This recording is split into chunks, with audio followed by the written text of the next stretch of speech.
Yo, hey everyone. I am Flarebear, and with me also commentating, I have Pulsar. Hey. And this is a Hat in Time. It's going to be an 90% race. It's a real pleasure to introduce you guys to this speed game. It's really something special. So we have Doka as our first racer, Madoka, and Enhu.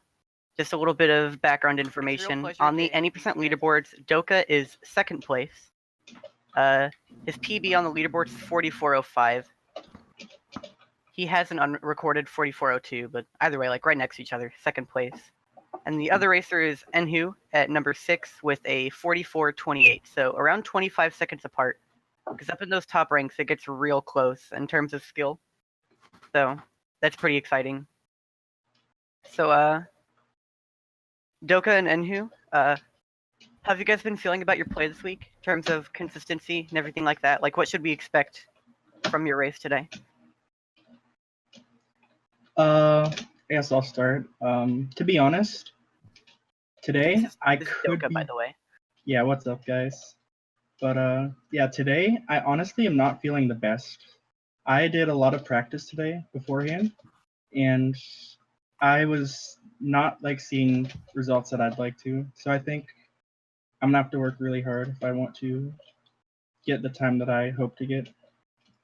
Which would be what is a goal time, for example? Anywhere between like 44 to like maybe a low 45, let's say. Yeah, that's a good goal time to go for, especially in races. 44 is like getting into like the like top like level of runners in terms of times. There's only one existing 43, but people are starting to reach into it. But yeah, 44, especially in a race, would be amazing. And how about you, Enhu? Well, from my side, I don't feel so good today either, and I haven't been down 90% in like a week because I'm mostly an ATP runner, which is like the 100% category of this game. I have been playing ATP only, but they're not so different. 90% on ATP, like the movement is the same. So, but yeah, my goal is to get also like a mid 44. I'm pretty sure I can get that easily. Yeah, I without any would major definitely see mistakes. both of you being able to get 44s this race. That would be the goal. Yeah, I'm mostly scared about finale and maybe that skip, like especially finale. Because I Yeah, don't know. finale and races in particular can be scary just because, while it isn't always the hardest level to do like well in the run, like the mistakes that happen in that level definitely cost the most amount of time that you could get in a run. Like a screw up in finale can cost you like anywhere from 1 to like 2.5 minutes is like I think the worst it can get. Yeah. So even though it's like not the most difficult trick in the game, it can be really, it can get to your nerves real badly because of how much time lost is at stake. Yeah, that's another one. That's one I'm worried about for sure. So other than bag skip and finale skip, are there any like in particular tricks that you guys are, or maybe levels perhaps that you guys are worried about in your run?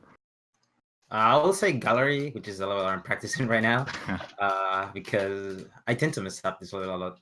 But besides that, I don't think the rest seems pretty okay for me at least. I'd have to say train rush, like, because I'm bad at it. I've never like done that level well once in a run. Just don't pull a mail on Doka, and you're gonna be good. I'd hope to not do that. Doka's mirror is legendary. Maybe you're not gonna see it on the race, but it's legendary. So wrapping things up, both runners saying they're not feeling the best about their play, but are still able to get a 44 in a race. So that's still something really crazy, but obviously at this level they're looking for more, I guess. 43, like I said, is potential from a lot of people, so it's a crazy run that it could actually happen from a lot of different people. Yeah, we're ready to get started. Alright. So see you guys afterwards. Good luck, Doka. Good luck, Enhu. To you as well.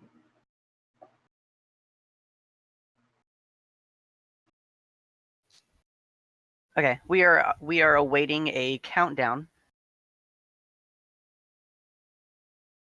Yep, runners are just getting ready here. We'll get a countdown soon, and we'll be off.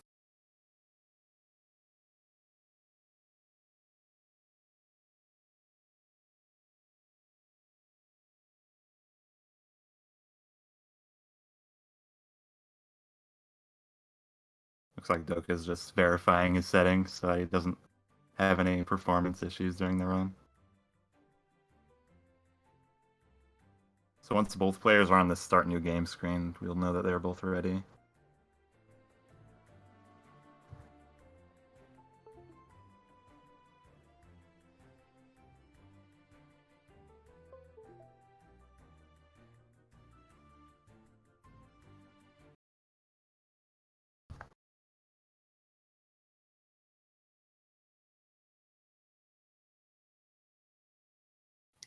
Okay, Enhu's black screen, I believe he is restarting his game. I don't remember exactly what for, but he's good now.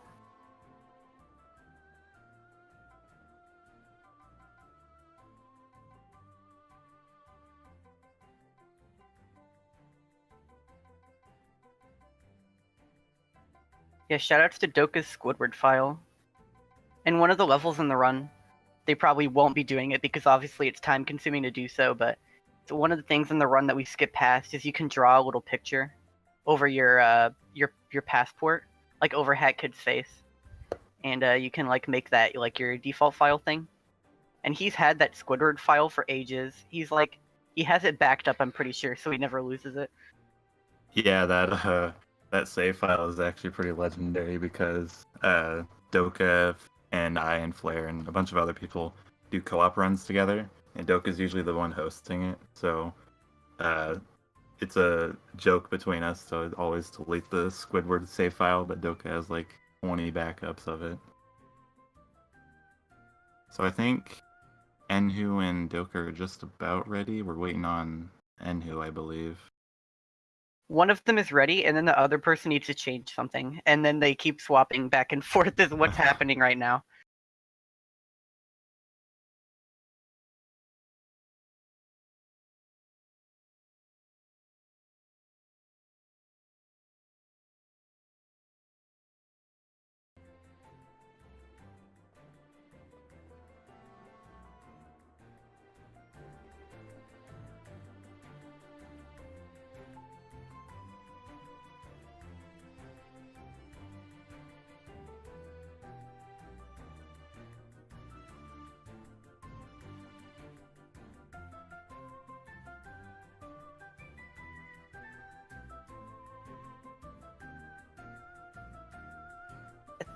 Doka is just tabbed out of the game right now, changing some more settings.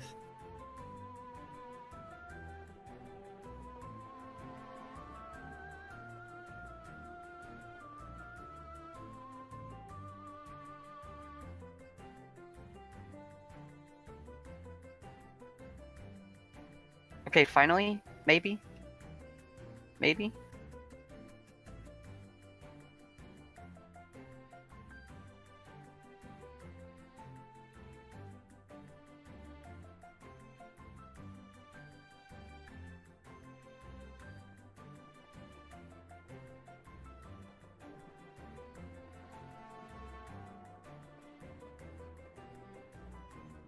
Yeah, Doka's launching up his pre-recorded 43 right now. Doka underscore underscore underscore versus Enhu underscore. That's the life of inactive alt accounts taking up names on Twitch. I've struggled with that problem myself. Alright, so we should be getting going very soon here. Both runners are ready.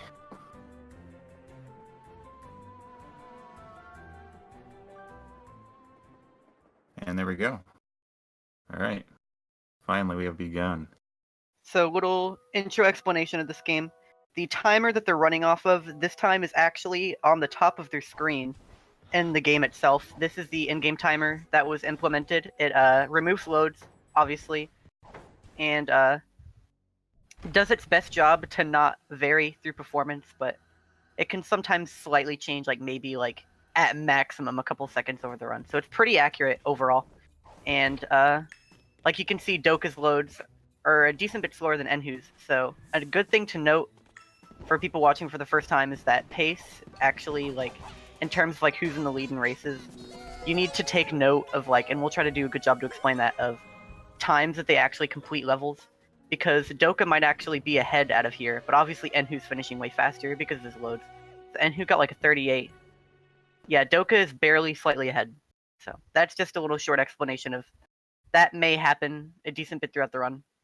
Yeah, as the run continues, the gap in RTA will slightly get bigger and bigger and bigger, and we might get to the point where Enhu is in like the final level and Doka's doing the second to last level. Yeah, hopefully it doesn't get that bad.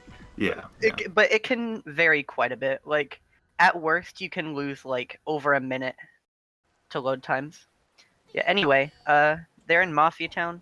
What they're getting through right now, they're doing this kind of new route, which luckily they both do, so it's gonna stay consistent between them.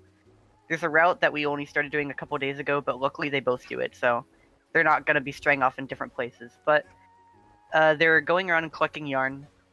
They already did it in the first level, and they made the sprint hat, which is what they've been using since, which allows them to run around really fast. And then after they get this yarn right here, there's a little explanation. So Enhu pulled up, having trouble there, accidentally turned off his speedrun timer. He meant to turn off a different setting, which is the setting that skips cutscenes. And one of the cutscenes that it skips is that little snapping animation when you grab a yarn. And after that animation completes, if you collect your last yarn before a hat, there's Doka doing it as well. It forces a pause screen up, and a glitch that we do a couple times in this run is kind of like menu storage. You pause and unpause right before it forces the pause screen on its own, and then when it does it, it doesn't freeze your game. So you can move around with it up, and who's in the audio menu since it's kind of small, so we can actually see where he's going. And then he runs around, keeps it all the way until the end. Yeah, Jumps and above this last Mafia guy. what this accomplishes is he's going to position Hat Kid right on top of the timepiece, and then get his save and exit to hub, pause screen up. So normally you can't pause the game while you're doing a timepiece animation, but with this pause buffering, you can basically do exactly what you see right here.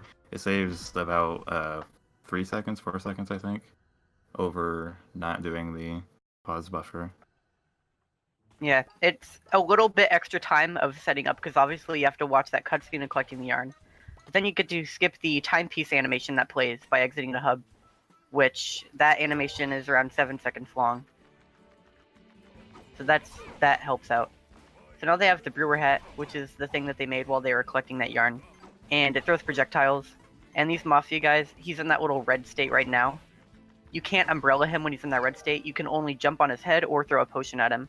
So potions luckily break through that state and also do a lot of damage. So that is what is used commonly in this fight. Yeah, so in this level you guys are going to see probably both runners standing in the same spot. This part of the level is pretty much an auto-scroller. You have to wait until this guy stops throwing barrels at you. And this one particular spot you can just stand in and not get hit the entire time. Possibly the most boring sequence in the speedrun, because you're just standing still waiting for this guy to hop down so you can kill him. Yeah, but I mean, you get to look at Discord while it's open. Yeah, true. You get to It's your look at the text downtime. messages. Yeah. So, anyways, after this last Mafia guys got killed, then the timepiece will spawn up top. That should be good. What kind of time is Enhu getting here? Oh, I actually can't see. 406 is pretty solid. He got 406. And Doka is getting a little bit lower. Whoa, Doka's Both like close. 402. That is oh my god, a 402. That is a very good time from Doka's side. Getting a 128 barrel battle and also a 121 she came from outer space. Those are really good ILs. He's on By the good way, pace. I don't know if anyone has ever gotten lower than a 401 barrel battle. I'm pretty sure 401 is the lowest that we've seen ever. But obviously that early in the run, some people just like get really good at it and grind it out and get like within 1 second of optimal times like Doka does. Yeah. So in this level, we have a little bit of a puzzle to go through, but we have a quick way of getting through it by normally you're supposed to go like all the way into this down at the Mafia HQ and platform up top to get a bucket, but you can actually just jump straight up to the bucket and solve the puzzle really quick by doing what Enhu's doing here. So you can just grab this bucket really quickly and use it to get this key. It's kind of unfortunate that you can't skip the door that you need to get this key from, because that would save a lot of time, but getting this key allows you to progress through to the boss fight, and the boss fight is probably the most notorious RNG that this game has. This game has a very low amount of RNG, but this is one of the levels that actually has a little bit of it. Basically, Mafia Man, the boss that he's about to fight, can do a series of attacks, and depending on which attacks you get, will determine if you get good times or not. So whenever you see the Mafia Man go backwards and drop sandbags on top of Enhu or Doka, then that's the slow attack, what he's doing right now. And it can happen twice in each phase. Enhu already getting bad RNG. It's happened twice in his first phase. The worst RNG you can get is 4 sandbags over the course of the entire fight, and the least that you can get is 2 sandbags over the course of the entire fight. So obviously, both runners are hoping for 2 sandbags over the course. Also, one other tiny thing that can also happen is sometimes after attacks, like on Enhu's screen right there, sometimes he just gets mad and feels like yelling at you, saying something intimidating, and those are also random for whatever reason, and you can also get those anywhere from 2 to 4 times. So if he feels like yelling at you a little bit extra on a certain day, then who knows, maybe you'll lose like 4 more seconds. Yeah, so what Enhu's doing right now, and Doka's about to do it as well, is he's charging his Guru hat in the corner of the fight, and so he's getting behind the Mafia Man before he does his Mafia Ball attack. And what this does is the Mafia Man tries to throw him across the stage, but he gets stuck on the Mafia Man himself, and that makes him it makes Hat Kid's collision weird, and it basically pushes the Mafia Man off, and he just falls into a death plane, and that ends the level way faster than it normally is. So normally there's a third phase that you have to fight, but by doing that you get to skip that entire sequence. So now real quickly, they're opening the Battle of the Birds part of the spaceship, but just to enter one really quick time rift that's located behind it, which is the gallery. And they do this time rift early rather than waiting until they get to Battle of the Birds to do it, because it allows them to skip doing some Mafia Town levels until later that cost pawns, and the fact that you don't need pawns early on in the game whenever you do this route is the part of it that saves time. Because there's one level in Mafia Town that costs 100 pawns to unlock, and if you do it like at the start of the game, then you have to actually spend time collecting a little bit extra. And with this route, you basically don't ever need to really go out of your way to collect pawns. Oh yeah, another thing that I completely forgot to mention, there are very many controllers that are popular for speedrunning this game, and that's because like so many of them are supported. But just a little bit of information, if you can tell, Doka's on keyboard, because the main benefit is that it is the camera. When you have camera on a mouse, you have a lot more freedom, and also the camera on the mouse can actually look higher up and lower down than the right stick on any controller can, for whatever reason. And Enhu going for double D, by the way. A little bit ahead of RTA. Yeah, so he's getting to it early. Pretty difficult trick here called double dupe. Basically, if you take damage as Hat Kid and grab a ticket while you're in your iframes, you duplicate it. No idea why this happens, but it just does. So you're going to, instead of grabbing 4 tickets across the entire course of the level, you only grab 2 tickets, because you get to dupe 2 of them. One by taking fall damage, which the trick itself, taking tickets in iframes, isn't a super complicated concept, but the way that you actually take fall damage right under the ticket is a little bit more difficult. That's the main problem of the trick. You have to do a really long jump and land right under the ticket, take fall damage, tech the fall. You can push A to get up from falls early, and then you jump right into the ticket. And if you do it right, then you'll barely have enough iframes left to grab it. And the torch one is a little easier. So, yeah. And then Enhu's playing on GameCube controller.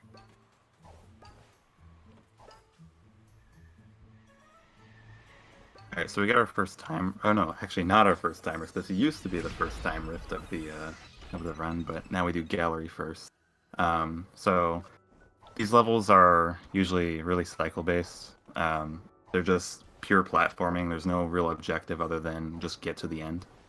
So with a lot, and they always have like these moving objects. So a lot of the time you're stuck to one cycle that would be the fastest route. And also at the end of each time rift, there's a little roulette cutscene that you have to kind of go through. These can give you cosmetics and other things, but most notably, they can give you remixes. And if you get a remix, then you'll get an additional cutscene in Spaceship the next time you enter, which loses about 3 seconds. Basically, you've seen the cutscene a little bit before. Like you saw Enhu right there talking to Cooking Cat. He did that to collect a relic, which he's going to use to make a level later on. Whenever a character like Cooking Cat, or like any story character, is introduced to your spaceship, wherever you can go and talk to them in the hub, a little cutscene plays saying intruder alert, and that's the Waze game of telling you that there's someone new for you to go and talk to. One of the characters that you can get an intruder alert cutscene for is a band of owls that plays when you get a remix, so that's why that happens. Right here, Enhu is going to go for a difficult trick where you skip past a cutscene trigger. He's going through it really quickly already, but you got to STJ off of that branch, jump to that one, barely have enough distance to make it, and then jump over some ropes. Those ropes, if you were to go past them, a guy tries to lure you forwards. And if you go that way, which is the intended way, you get caught in a bag, and then you have to play a 30-second cutscene. Oh, Doka falling down. That's unfortunate. Before he even set up the trick. Yeah, Doka was a little bit ahead going into this, despite the RTA differences, just because Doka's loads are worse. But hopefully he gets it this try. He has to go back and try it again. He's gonna fall. Oh, never mind. He landed on a branch and saved it. Okay, you can try again. Saved it. That should be good. Alright, you got it. Okay. Okay. A little bit of that was like a trouble. 20-second time loss. Yeah. But I'm not sure exactly how far ahead Doka was, but he's definitely behind now. By at least a little bit. Yeah, barely. It's close as of now.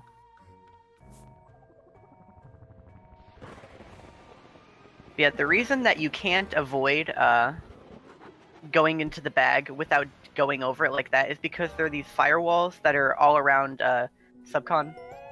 And each of them are destroyed or taken down by throwing a different set of paintings into a fire, where the fire spirits will then be happy that you burned all the souls, and then they take down the firewall and leave.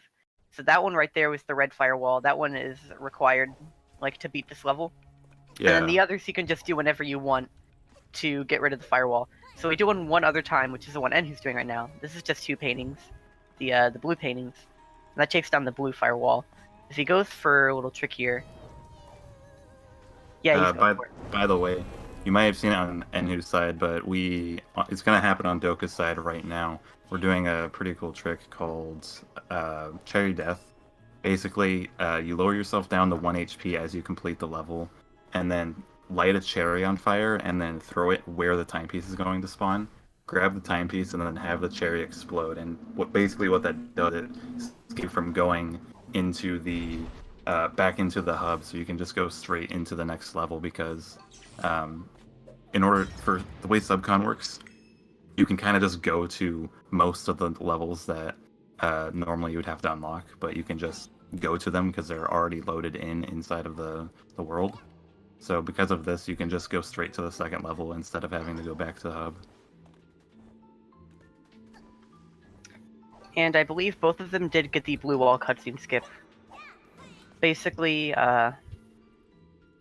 you zoom in your camera, and based on your draw distance, you can get away from the cutscene fast enough that it never plays, and then you try to play it as you fall down the well, just so that you don't have to spend the time watching it. And hopefully neither of them misses setup for it, because if they do, then if the cutscene never played, then the blue firewall never went down, and they can't fix it, so they're pretty much soft locked. Not exactly, but they have to do an entirely different route to complete the run if they wanted to.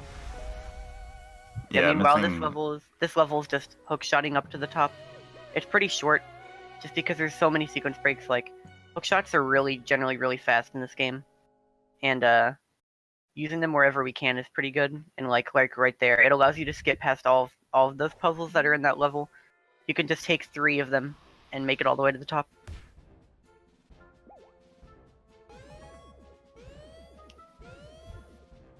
Yeah, so next up is mail delivery service. This is a quite awkward level for the speedrun. Most speedrunners don't use KBM, but almost all speedrunners for this game switch to KBM just for this level because of how it works. Basically, you're going to be riding around on a scooter and you have to shoot these guys with mail and just deliver it to them as fast as you can. See Enhu doing it right now. There's a really fast route that includes like positioning yourself in a very specific spot in order to hit 2 people with 1 shot, and just a whole bunch of different like optimizations. I think Doka actually does a slightly different mail delivery route than Enhu. And also we're going to be getting caught by Snatcher in a trap in order to sign a contract for a level that we actually can't get to before without actually entering it through the act. And that is Toilet of Doom, which is coming up after this. And what you saw Enhu do there, I kind of missed it. You'll see Doka do it, though. It's another kind of form of the menu storage thing I talked about earlier. And She Came from Outer Space, 2nd level. Whenever you complete a contract, like one of these that Doka's signing right now, whenever you complete that, it happens in the contract he just signed as well, in the next level. Whenever you complete it, it forces a pause screen up, saying like, hey, you've completed this. And you can do the menu storage thing with that as well. Or you can just stand right on top of the timepiece when it spawns, and then you can quit out of the level because it's there. See, Doka did the little menu storage there. Now during that cutscene, he's quitting out. And who's getting Toilet Quick Kill, he's going to do the same. Unless he looks like he may have missed the timepiece. Yeah, that's gonna be like a 6-second time loss or something like that. Yeah, so he wasn't able to do the exit to hub there because you have to be positioned right inside of the timepiece, or else when the pause screen comes up, you wouldn't have collected it yet. Yeah, Toilet Quick Kill, kind of a complicated concept, but once you have it down, it becomes pretty simple. It's just one little instance of timing, and then you're pretty much good. The way it actually works is the toilet goes underground and pops up somewhere else for his attacks, and he's going to pause whenever he's doing that. So you can see the camera shifted there. He went underground. Doka went into his menu, changed some graphic settings. That lags the game. And then buffering an unpause while the game is lagging out, the toilet instead continues to fall down until he hits a kill plane. And that way he never comes back up like he intended to. And then the fight just ends. And you can do that on pretty much any attack he does, including the first one, obviously. So it's like a 30-second fight because of it.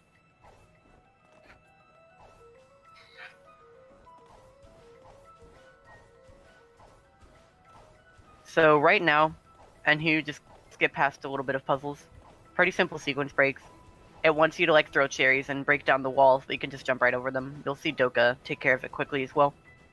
But where they're going is actually Vanessa's Manor, which is not a contract that they've unlocked yet. But similarly to Subcon Well, you don't really need it.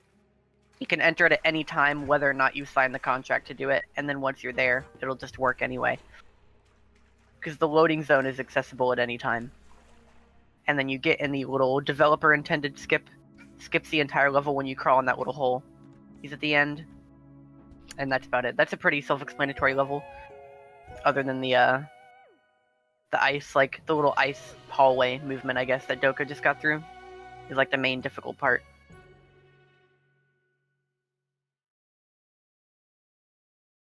So despite this really big RTA difference we have, I think Doka's actually ahead right now. I'd have Doka. Yeah, Doka is a few seconds ahead. Like maybe Doka 15, is... I think. Yeah, I think that's right. Alright, so now that we've completed all of the main acts of Subcon, so now if we wanted to, we could go to the finale, but we're actually going to do some time rifts for some extra time pieces before we do that on Enhu's side.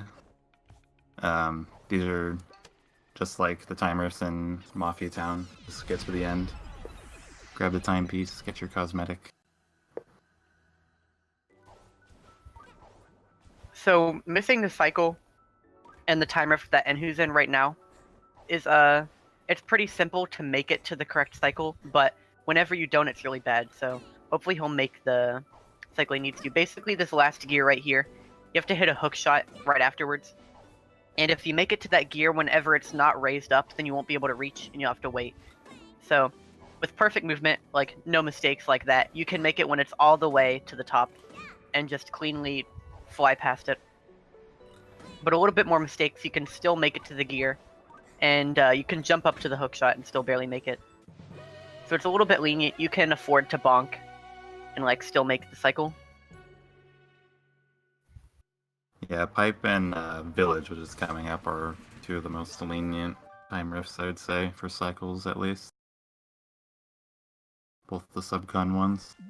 See what kind of strats Doka goes for. Looks like he's doing slightly slower strats, but probably safer. And he went for crazy strats. And he's making about the same cycle that Enhu did. So you can kind of see like how much it saves there. It's really minor. Yeah. But it gets the same job done. The one Enhu's going into, like Pulsar said, it is lenient on cycles, but this time rift in particular is a good example of ones that aren't like heavily based on cycles. There's not that many like platforms that you need to wait on here, but that doesn't stop the movement that we do from being crazy difficult. Village is still definitely a bit of a run killer at times. Yeah, particularly the bell at the end. There's a little skip you can do. Normally you're supposed to hit the bell and like walk around and get to the timepiece in a really backward way. But if you jump on top of the bell right at the end, you can actually do a precise jump to get straight to the timepiece instead of having to do the puzzle. As you can see Enhu get to it in about a couple seconds.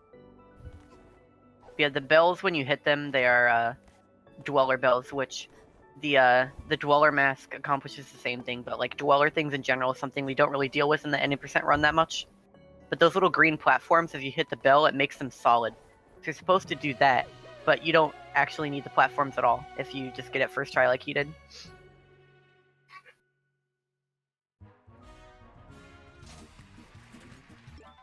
And then Doka's going to be doing the same thing. The entrance for Village can be pretty difficult as well.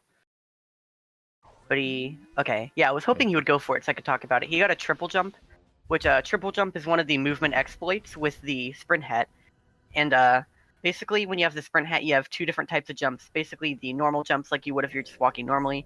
You have a jump and a double jump, and then a dive. There's also a sprint jump, which is the kind of bigger front flip jump that you can kind of see Doka doing right there. And that has a bit more speed to it. And if you sprint jump right as you cross over an edge, the game will momentarily let you do another one. So you can sprint jump twice, which is a DSJ, or a double sprint jump. And then if you get that glitch set up where you sprint jump off an edge and it gives you another jump, instead of doing a second sprint jump, you just do two normal jumps. And that allows you to basically accomplish a triple jump, or some people call it a TSJ. And that gives you a lot of height, as you could imagine. So I used it to climb up that wall.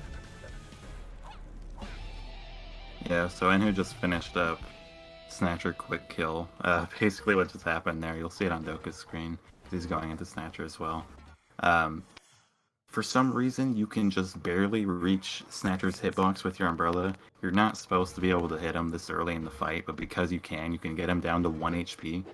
And then when you get to the point of the fight where you are supposed to be able to hit him, you'll just immediately kill him. So you skip basically the entire second phase. You can see Doka setting up for it right now.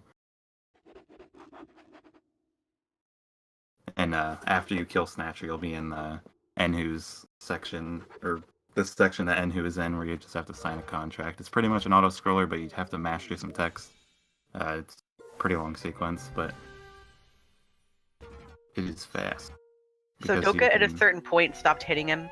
There are only a certain amount of phases that you need him to go through. And then you just have to wait for this part where he gives you the potion. The intended way to do the fight is you're only supposed to be able to hit him once he's covered in blue, like that. But because you can do damage to him beforehand, once you get a single hit on him while he's blue, he will just die. Because the amount of hits that they did to him beforehand, his health was already set to 0.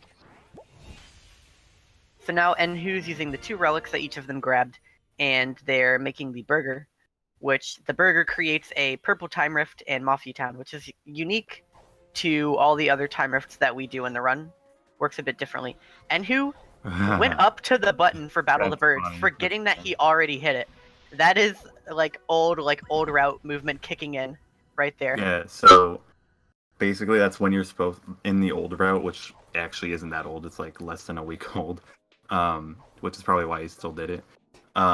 That's when you first unlock Battle of the Birds. But because we unlocked it earlier and did Gallery, you actually don't have to go through the little cutscene there. Let's see if Doka does the same thing. It's right here on Enhu's screen.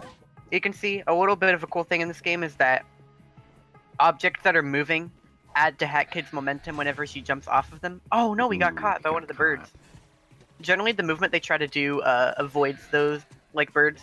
We kind of abuse how long it takes them to catch you by like kind of jumping right through them sometimes.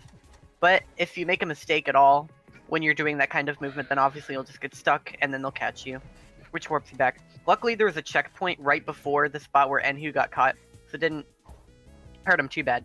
But if you were to say get caught by that guy right there, that would lose you like 20 seconds. Yeah, that guy is he's he's almost the worst bird to get caught by, and he's also the least lenient for being inside of the cone of vision. If you like get in his cone of vision for like not even half a second, he will send you back 15 seconds, and it is really demoralizing when that happens to you in a run. He's been dubbed the Terminator, killer of runs in DBS, right at the end of the level.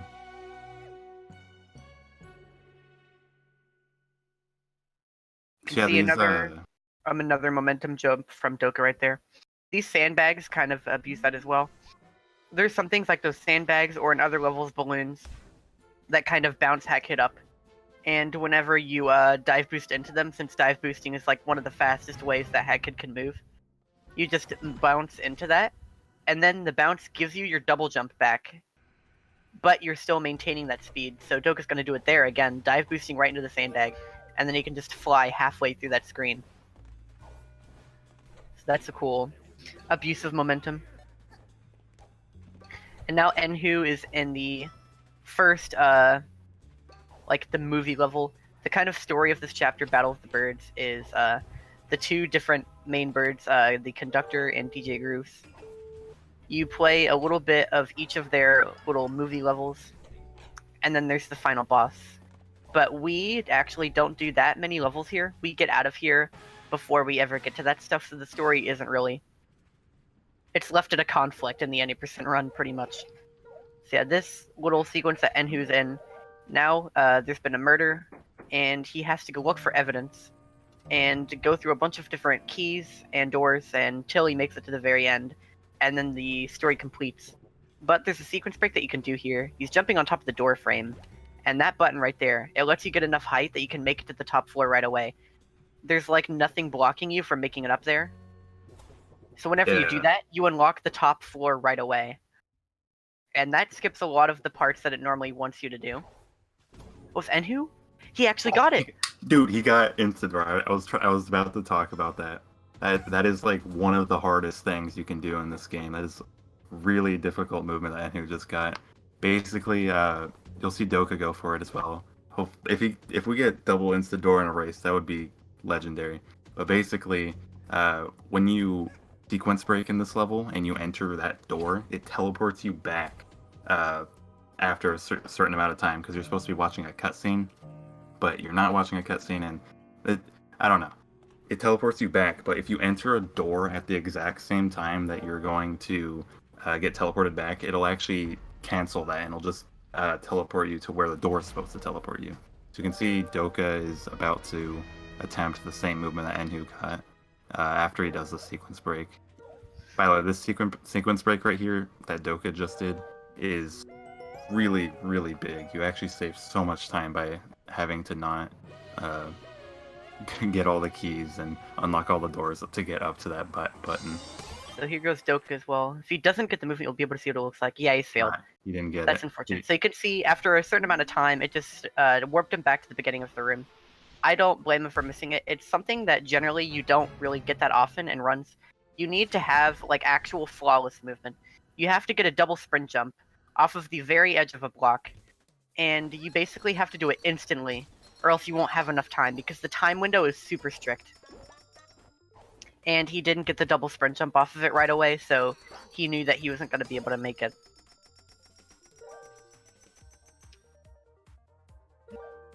Alright, so you can see Enhu doing the first DJ Grooves level. Actually, the only DJ Grooves level we do anymore.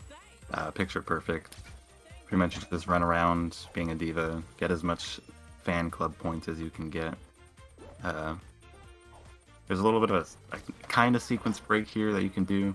You're supposed to talk to DJ Grooves in order to spawn that dog there, but if you talk to DJ Grooves like at another endorsement, for some reason it spawns the dog that at the endorsement that you were supposed to talk to, so you can just skip talking to DJ Grooves twice, and it saves a little bit of time. Yeah, you basically activate one endorsement and complete 2 of them for free. So you get to skip the opening cutscene of one of them.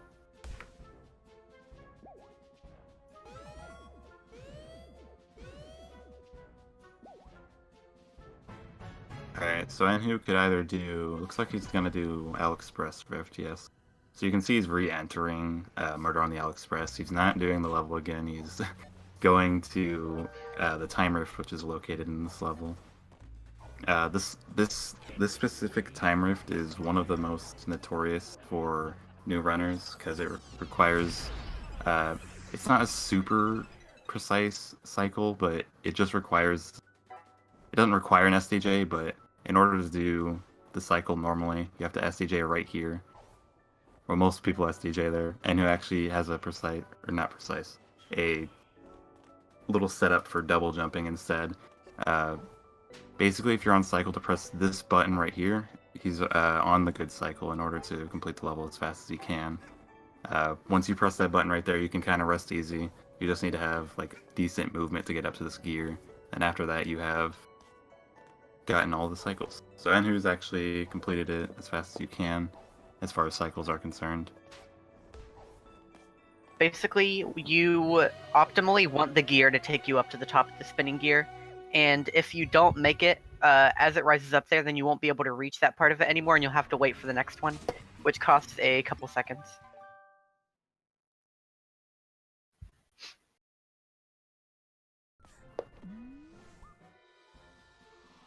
So next, Enhu should be doing Train Rush. Train Rush is the last level that we do in Battle of the Birds. It's saved for the end because if you were to re-enter the telescope again for another level after doing Train Rush, completing any of the main acts plays a little cutscene next time you enter the telescope where it shows that you've made extra progress in the finale towards the final boss. Like each time you complete a main act, it fills up a little gauge a little bit more.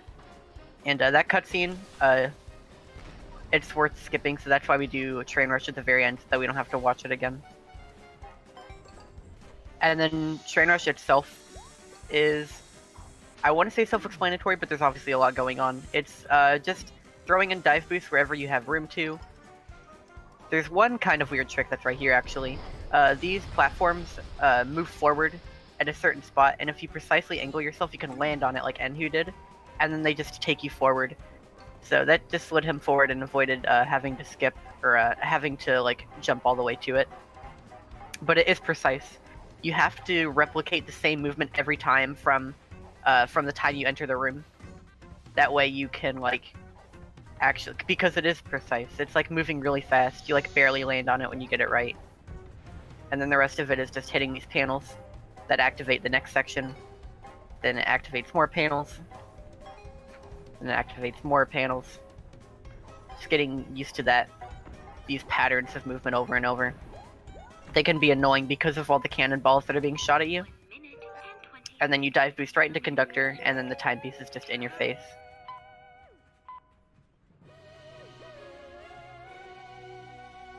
So this is the level that Doka said he was worried about. Because of how fast-paced the movement here is, he generally does not get the greatest times here, at least in his opinion. Do you think Enhu forgot to craft the ice hat? No. He's gonna get CTR yarn, I believe. Oh, he gets CTR yarn. Yeah, there's one more yarn that you can opt to get that's the very end of the run. Or near the very end of the run. So once he gets that one, then he'll be able to make his hat. Yeah, that's what it looks like when you miss it. Doka just barely off of his movement and just kind of barely missed the platform. And then you have to go a little bit back. So Doka's fears are coming true here. He's going to be losing a couple seconds in Train Rush like he feared, unfortunately. Yeah. Enhu, on the other hand, is in the purple time rift that we made earlier with the Burger Mafia of Cooks. And the way these time rifts work are completely different. You have to collect these rift pawns. You got a little picture piece there, which we get for a different reason, which I'll explain in a minute. Yeah, you just want to get as many of these rift pawns as you can. You need a certain amount to go through each different pipe. That one requires 4, so he got 4 when he went through it. And then there's 2 more rooms left where he has to grab more.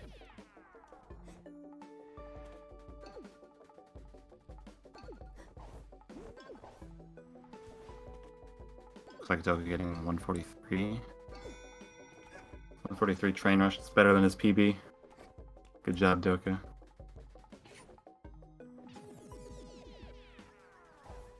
This is the final room on Enhu's side, the final room on Mafia of Cooks before you actually get the timepiece. You can see he picked up a comic piece. That's a pretty new strat that you can do. Normally you're not supposed to be able to exit the hub when you get into time rifts. The time rift roulettes, because your screen will go black. But if you collect a comic piece, it adds an additional cutscene which you actually can exit out of without having your game make you blind. Actually, by the way, it actually does look like we have a little bit of a route difference. Doka's doing Heating Up Mafia Town before doing Mafia of Cooks. So, Enhu entering Heating Up Mafia Town. But remember, Doka still has Mafia of Cooks to do after Heating Up Mafia Town.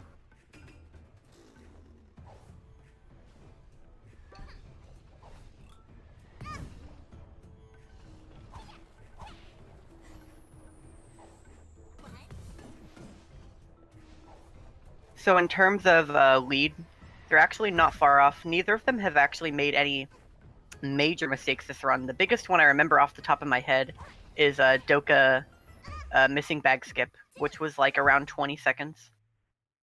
But they are close still, I'm pretty sure. But we'll have to wait and see what their times are whenever they finish up the final level before finale.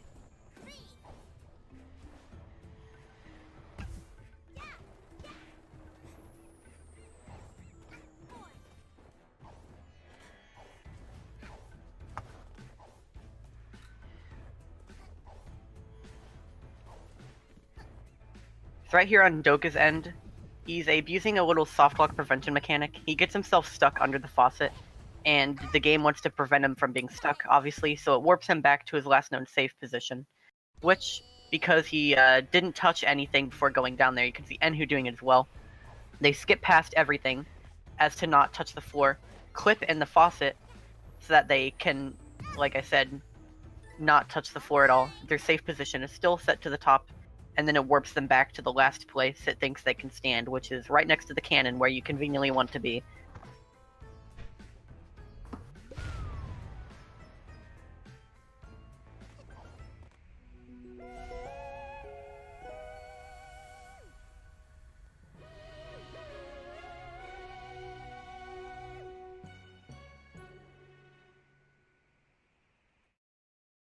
Alright, so we have, I think, 2 more levels on Enhu's side. He's going to be doing cheating. No, 3 more levels. He's going to be doing Bazaar, and he's going to be doing cheating the race. And then finally, he will do Mailroom. And then after that, we will be going into Finale, which is the final level in the game.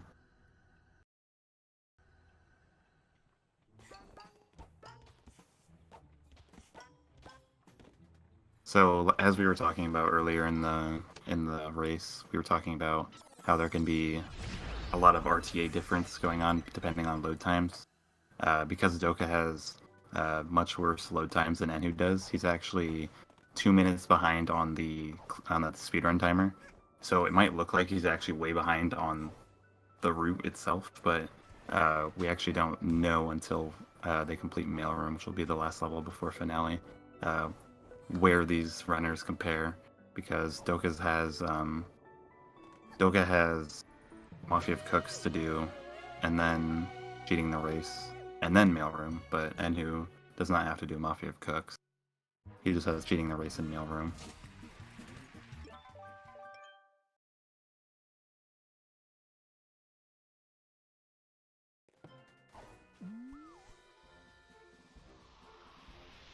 So here's Doka doing Mafia of Cooks.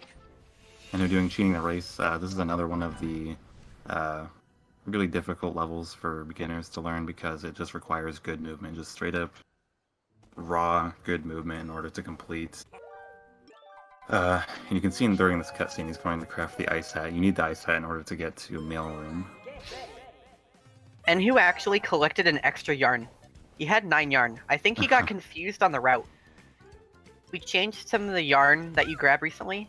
Oh no, that's not a great time loss happening from Enhu there. Hopefully he can still win this race. Ooh, He bonked. That is bad. He's lost a lot of he can time. Maybe lose. He can maybe make this. Okay, yeah, just barely making it Just back barely. in time. If that Mafia guy gets the timepiece before you, then you have to do it over again. It's about a 30-second time loss.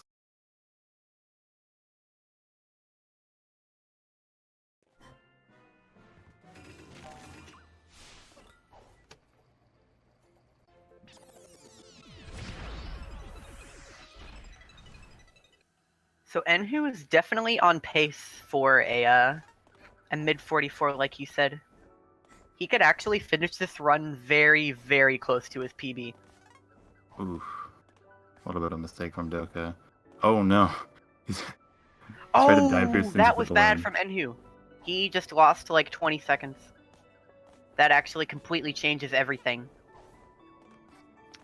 So Enhu missed a DSJ, a very risky one, at the very end of the level, and the movement that most people do for this does not get any checkpoints. Yeah, don't tell me he goes for it again. Yeah, He got a safety checkpoint that time. So he did lose, like, I think 22 seconds there.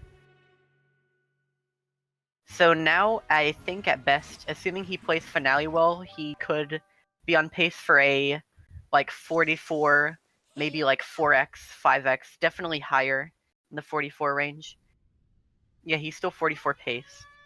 But Doka should actually be... I have no idea. I'll have to see. It is really close.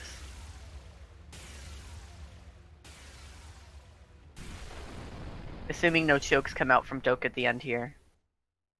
He did have a bit of trouble on Mafia of Cooks. He did suffer a bit of time loss there.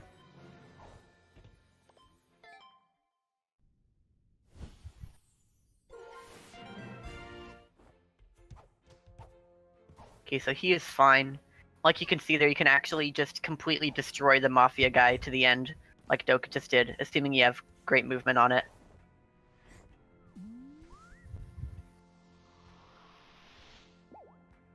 So Enhu now entering Finale. Like I said, with us not like doing anything with the Dweller hat throughout the run, the game wants you to like have that before you beat the game. It's like one of the main story masks or one of the main story hats, and that's why it gives you a warning saying, "Are you sure you want to enter?" Because there's a big Dweller wall that we need that hat to get rid of in order to normally complete it. But because of Finale skip in this route, they don't have to. So that's why we bypassed that little warning there. Okay, Alright, so Doka getting that Doka, rim cleanly. yeah, Doka is 35 seconds ahead of Enhu. So there would have to be a big event from either of them happening in finale for this race to change. Yeah, so like we were talking before the race started, finale, a big mistake in finale can cost you up to 2 minutes. It's really not a good thing to mess up on. This is definitely one of the most tense parts of the race. Enhu doing finale slides right now. If he bonks anywhere on here, he's going to lose a lot of time and be even further behind Doka. I'm pretty sure he's going to be attempting a variant of the slides called full slides, where you don't get up at all. He's going to be sliding past invisible walls. There's one coming up right here. Okay, dodged the first one. There's 2 more coming up. There's one at these dweller chains, these green chains on the pillar. Okay, he gets that, and then there's one more thing he's got to dodge. And he gets it. Okay, so he should be good as long as he can get up on at the end.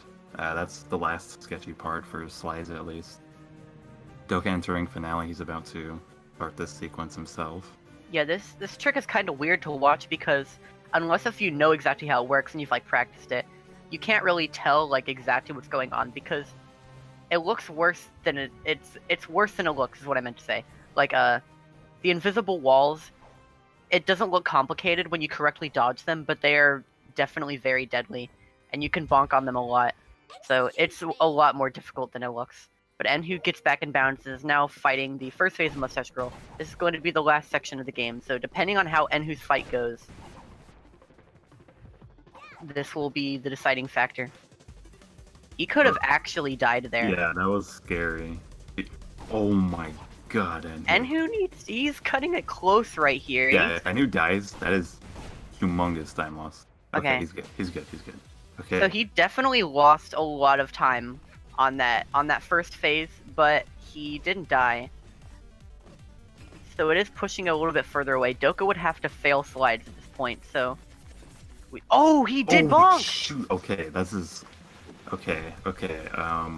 this is interesting. It's hard to tell, honestly. Okay. If Doka gets slides first try, this might be pretty close. Okay, so Enhu is going to be losing like 20 more seconds in this fight, in addition to the 38, I believe, that they were already differing by. So Doka just lost a minute there. So those time losses are starting to even out. This is actually a lot closer than it was. They both should be in the high 44, low 45 range is what I'm expecting to happen. Like, they're both definitely really close. Doka, of course, has to not bonk a second time. So let's hope that he gets through with it this time. Here's the invisible wall here. Okay, he dodges the first one.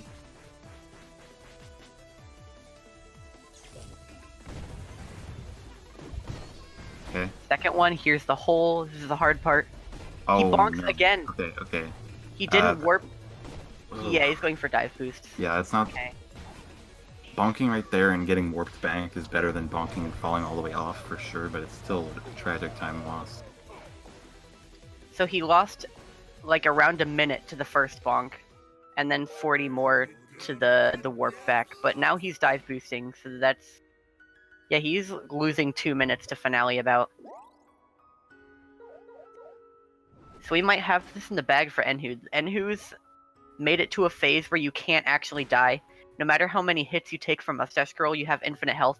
It can still be scary because it's hard to get all the hits you need right away. So you can lose time, but you are at least like guaranteed to finish the run if you make it to this point, unless if you like crash or something, I don't know. Yeah, Enhu getting punched, but nothing too bad.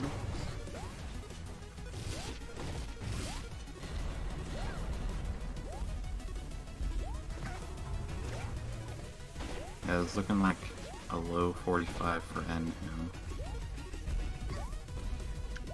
So long as Barely he can have actually any hit hits it. left. One more hit. Yep. Yeah, that's it for him. That's Alright. gonna be a 45 2x, I believe. I don't think Doka can beat that on this pace. I think it's over, pretty much. We can see how the fight goes. It's definitely still going to be close, but 45-20 for Enhu. 5:33 finale, losing a little bit of time, but securing the win. Yeah, Doka's probably about... Yeah, Doka's probably like 5:45 pace right now, as long as everything goes alright.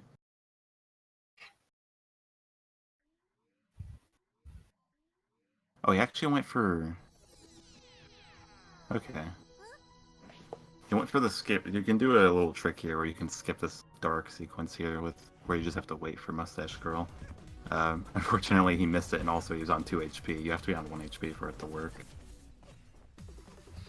It can be a really scary trick, though, so I'm not exactly upset or anything that he didn't be able to do it, because what it does, you die right as you enter that phase, and if you mess up your timing and die too early, then you will not get sent to the next part. You will be sent all the way back in finale to a point where you can't progress anymore because of the dweller wall that I mentioned. So you would have to actually reset the level and re-enter it.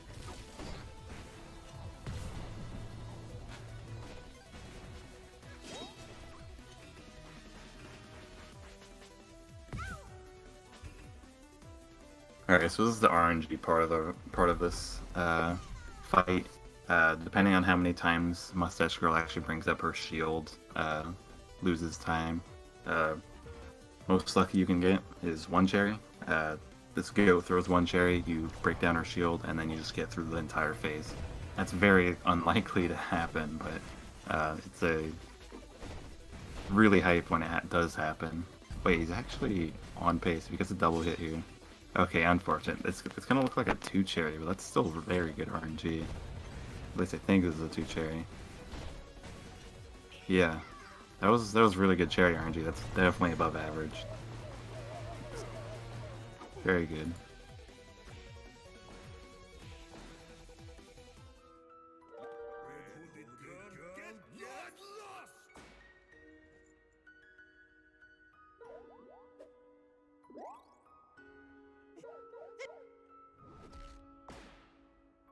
Alright, Stoka just crossed over the threshold. He is for sure not beating Enhu's time, unfortunately, because of that little mishap on finale slides. Like, when he missed it the first time, it was really close, but then when he missed it the second time, that kind of sealed the deal. Wink, wink. Yeah. Shoutouts to the DLC coming out. Yeah, the Hopefully DLC that actually sealed the deal. shapes up to be something exciting for the speedrun community.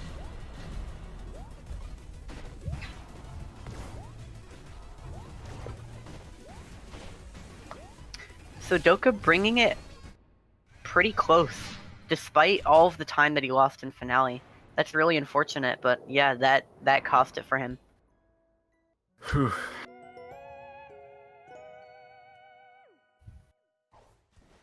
So with a 7-14 finale, getting a 46-19. So that is the win for Enhu by 59 seconds.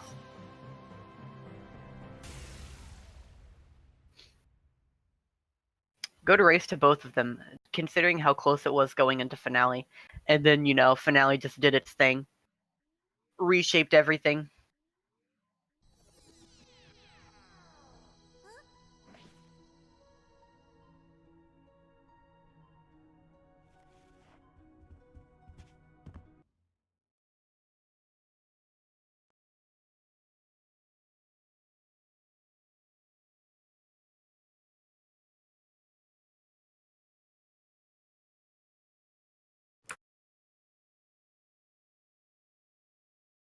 Yeah, it was definitely a pleasure to show this speed game to you guys. It is a very good one.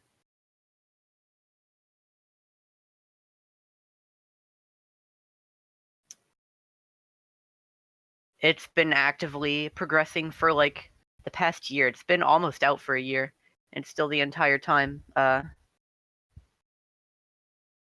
getting optimized.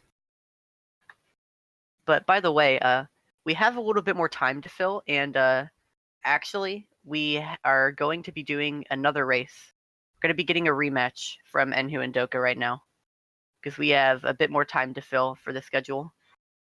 So that's exciting.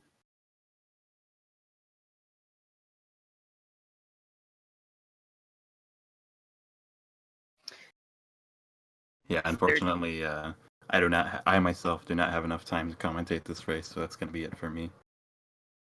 So yeah, thanks for having me, guys. It was really fun to commentate this race, and good luck to both the runners on their next race. Pretty pog champ to have a second chance for Doka. See if you can even up the ties. But yeah, that's going to be it for me. So thank you guys for having me, and yeah. Later, Pulsar. I'll stick here with you guys. Doka's got a chance to redeem himself.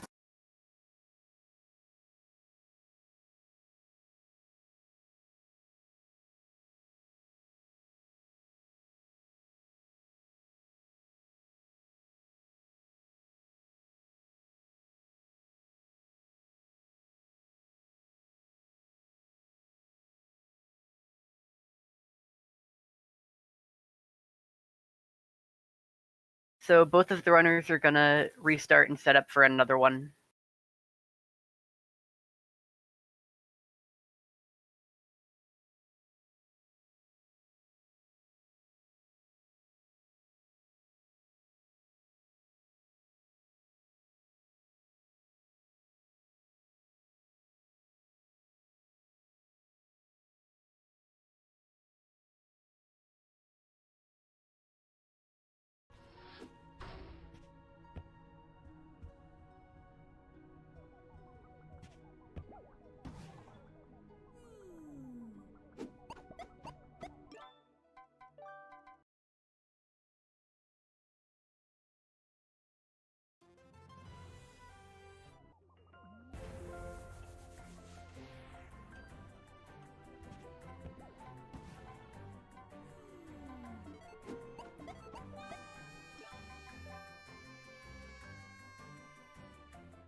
They're getting right into the next one. Hopefully,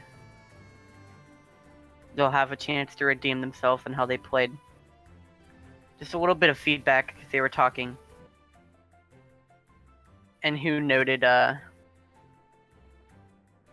only good thing about this run was that I got instant door. The rest was garbage. Is Enhu's feedback. And then Doka's run was a bit better, but obviously finale went really rough. So that's what shaped it up to be the way it was. But now they are getting right back into the next one, so that hopefully they have a chance, be a little bit more warmed up, redeem themselves for the next one.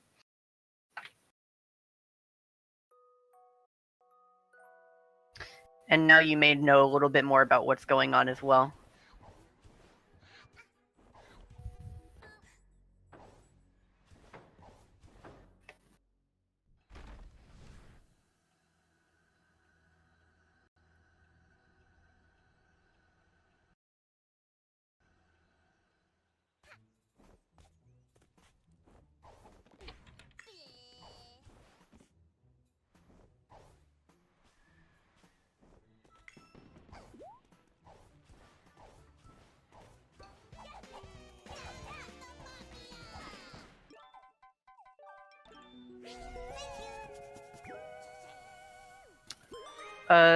It's not really like a 2 out of 2 set or anything. It's just the time slot, the schedule, they needed a little bit more time to fill, so they asked us to do another race, so we're just going to be getting a rematch. If they tie, it's not going to be a best of 3 or anything like that, although that would be cool, but I don't believe we would have time for that. So we're just getting one more.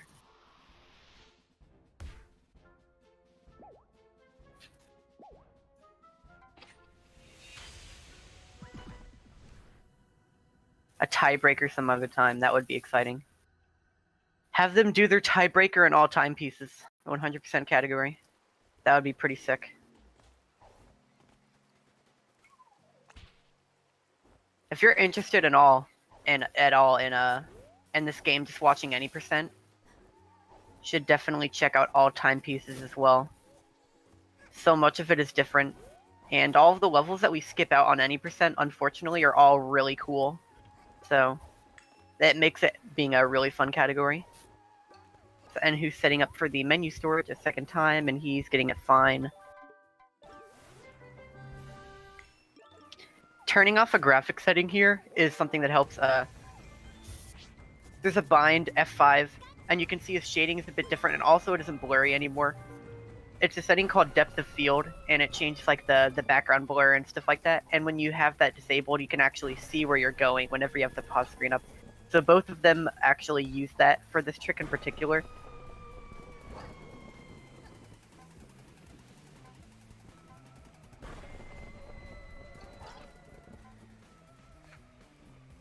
And whose mouse sensitivity on that menu is like 3 times. Yeah, it's 3 times mine. The heck. And then just quitting out to the hub. Something to note about that, the timing for it can be a little risky, because obviously you want to exit as soon as you can. But if you exit too early, by too early I mean less than 1.2 seconds, almost exactly after you grab the timepiece, then you'll go back to the hub without having it collected. And obviously that's the time loss of the entire level, so you have to redo it. But obviously both of them getting it fine. There's a visual cue that you can do so that you can cut it close to the 1.2 mark and still make it. So that's what they went for.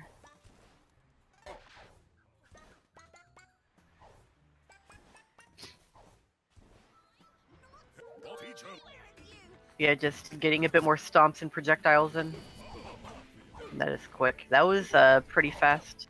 Last guy from Enhu. We got the last guy at 28, which is a pretty good time to get this out of the way.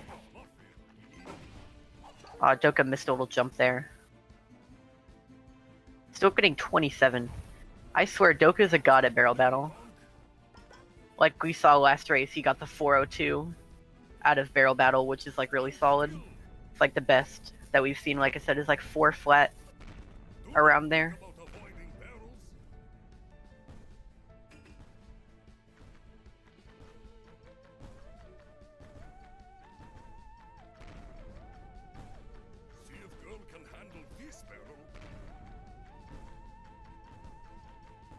And who missing a throw there, but he should still be fine. Yeah, getting like a around a 404, I believe, better than the last one.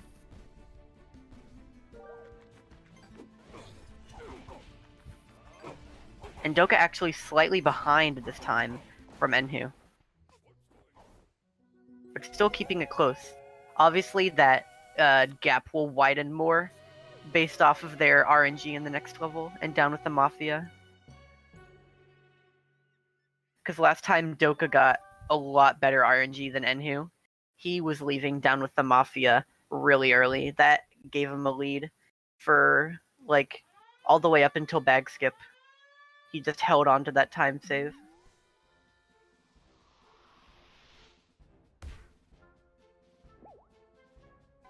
And who getting a nice little double hit there.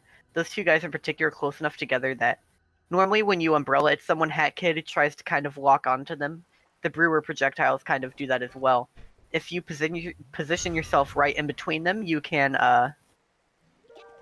like have the right end of the swing and the left end of the swing hit both of them. Doka also got it as well. This is a nice little time save.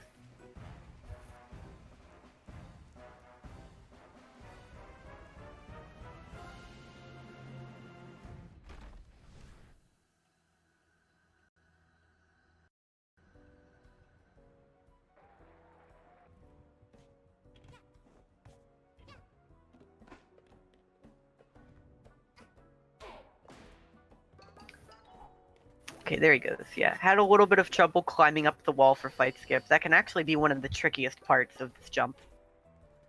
The rest of it, as long as you don't fall down, you're fine. And then he's entering the fight.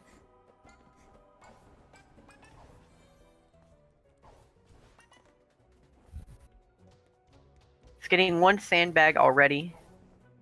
And a yell, so that's 1-1.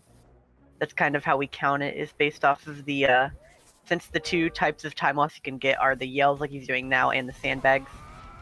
And who's already gotten 1 sandbag and 2 yells. So not great RNG so far. If he gets another one, yeah. So he's got worse RNG for first phase. He's on 2-2 already.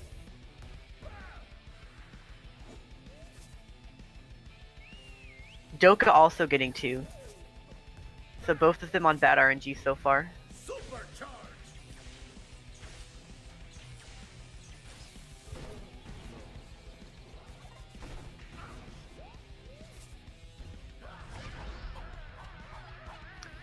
Enhu getting another 4 sandbag.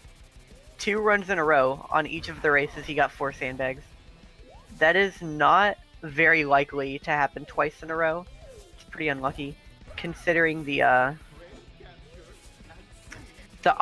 that that option has. There's like a probability chart for each option you can get for RNG and Down with the Mafia, and generally it's pretty likely that you'll tend to stick closer to 3, the average. Generally, average RNG is weighted the highest in this game, but Doka getting 4 both times. Or not Doka, Enhu getting 4 both times. So now they're going into gallery real quick. These boxes right here have a lot of pawns in them. You just jump up real quick, and for whatever reason they all get stuck together kind of towards the ceiling of the hallway. You can just jump up and you'd see them grab like 10. There's more boxes that they jump past. You can see he kind of sneaks around them like there. You can grab a bit more from those, and they are pretty fast, but you don't like even need to get them, so they just go past them. Because like we were talking about, this is the pawn efficient route where you don't really have to worry about collecting pawns at all. Oh, and who bonked his head there on that box? He's trying to go under this thing. Having a hard time with it. Oh, he just jumps around at that time. Yeah, the way he was doing it originally is a little bit weird. Pull it out a backup, and then it ended up being fine. Doga about to do the same. So Enhu finishing first, but I believe Doka is just a tiny bit ahead. Enhu finished at 8:05. Doka finishing at 7:55. Okay, so Doka is 10 seconds ahead.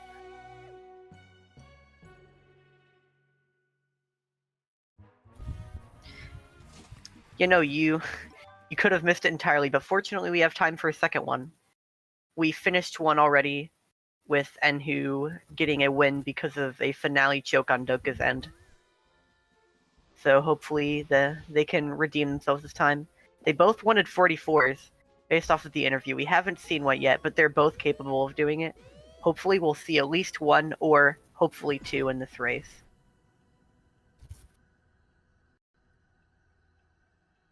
Enhu getting double dupe just fine. Doka going for the same. Hitting that balloon can be tricky. You need it to get over to this clock tower, and it's at a kind of awkward angle, so. Doka using a triple jump there, that was a little weird, is a backup to get up on top of that roof. There's a relic in there, which is one of the 2 relics that he uses to make the burger. Bit of an interesting backup.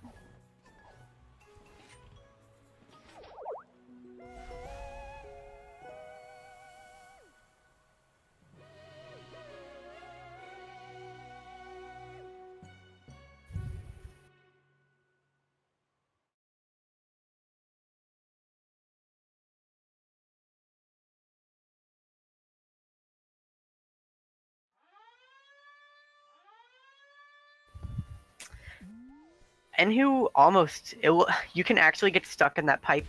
If you ledge grab at a weird angle, it looked a little shaky. I thought he actually had a chance to get stuck there, in which case that sucks because you have to exit to hub and restart the level. Is he gonna go for the cycle? His movement was a little sloppy. He may not be able to make it. Oh, he realized. Oh, but he fell down. Yeah, he made the jump, realized he wasn't gonna be able to make it. Tried to go backwards. Then when he grabbed onto the wall, he fell off. Yeah, it was risky to go for that. Doka messing up the movement as well. Neither of them getting first sewer cycle. But at least hopefully Doka doesn't make the same mistake Enhu did and fall down. Yeah, he's waiting it out. So Enhu with a 10:25 Sewers Rift. That's a bad time loss. Now Doka is 24 seconds ahead. Based off of Down with the Mafia RNG and that unfortunate fall there.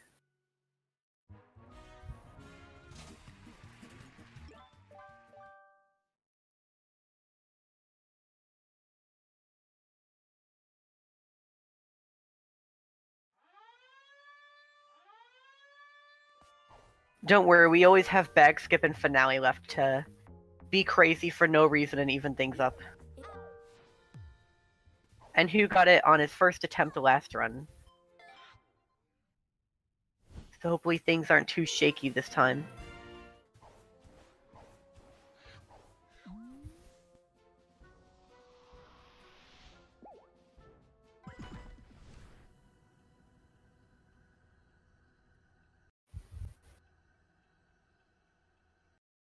That looks good. Yes, he is fine.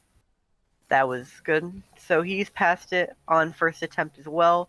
Hopefully Doka follows up, redeems himself from last run. If not, we may have this race be a little bit more close. Oh, that looks good.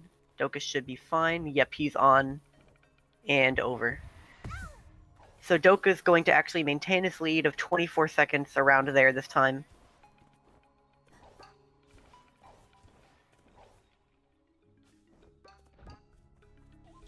Now they're just taking care of the paintings. You might go for the slide strike here. Yeah, Doka's sliding down the rocks with that painting. Is it a little optimization you can do? Because obviously it takes you so fast.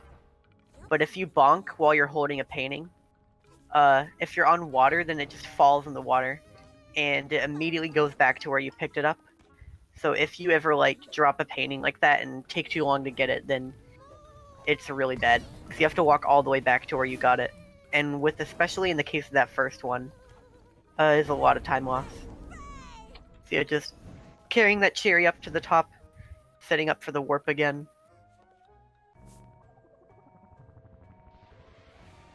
Both made sure to jump in the fire enough times that they knock themselves to 1 health, and then they just throw it, jump right in before it blows up.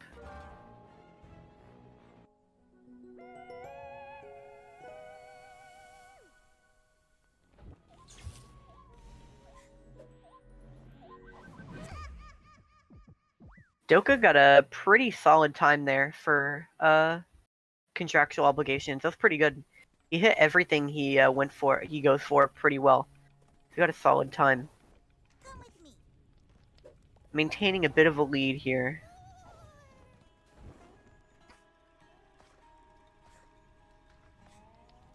I believe Enhu's going, yeah, he got it though. He went for the cutscene skip that time. I believe he didn't do it last run, but you can see the cutscene played at the end there, so he did get it correctly. Like I said, the storage where yeah, Doka got it as well. You can see. When the camera kind of warps away, you can tell that you had the cutscene play. But like I said, if you fall down and you don't make the cutscene play, then you never have a chance to do it again, which means you can never get the blue firewall down. So it's pretty important to not mess that up. It is something risky to go for in in kind of like a marathon situation or a race situation where you don't have like a chance to reset if you miss it. I believe Enhu didn't go for last time, but this time they both decided to do it. It is a bit risky.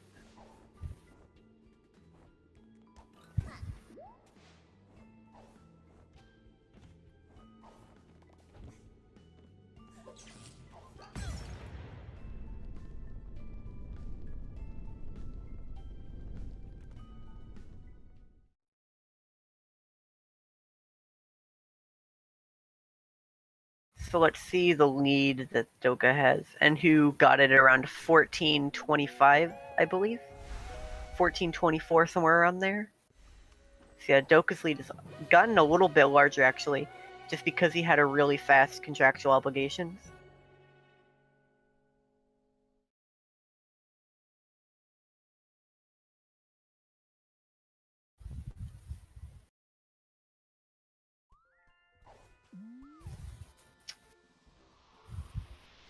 Entering into mail delivery service now. And who's switching to keyboard, both on keyboard and mouse now. Doka doesn't have to make that change because he is one of the few people that sticks to keyboard and mouse for the entire run. Definitely the best to do it.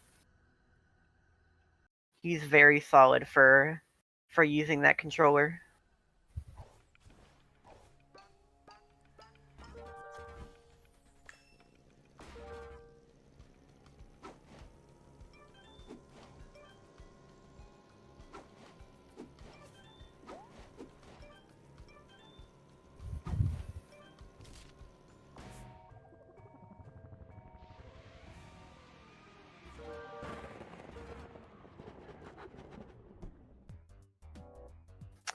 And who getting the menu storage just fine, exiting the hub.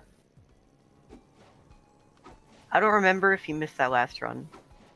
Oh no, the one he missed last run was in toilet. So you'll be able to see that when he does it next. And Doka doing a good job in MDS as well. So their lead, the difference is kind of stagnant, actually.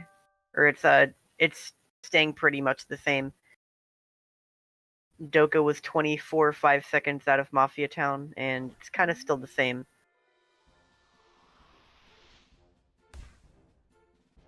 And he's going for Toilet Quick Kill now, waiting for the boss to go underground. Yep, that should work. He got the timing right. Lag out the game and buffer your pause. The lag causes him to keep falling, and then he just hits a kill plane before he can continue. And he did actually get the exit to hub that time. I believe he missed that last run, so that's good for him.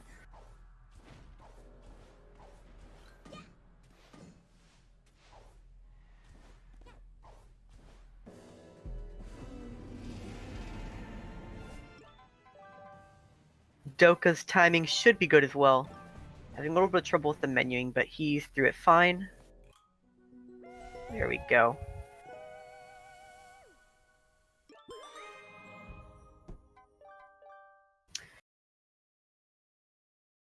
It's nice to grab the toilet contract so early on out of mail delivery service because of the reason that when you go to Vanessa's Manor, the little ice hallway that they're traveling to right now is closest to the spawn for where it puts you in Toilet of Doom. So you usually generally enter Toilet of Doom twice in a row for the 2 levels that you do. You can do them in either order, and it doesn't make a difference. But generally, people get Toilet out of the way first. It's just preference of which levels you like doing.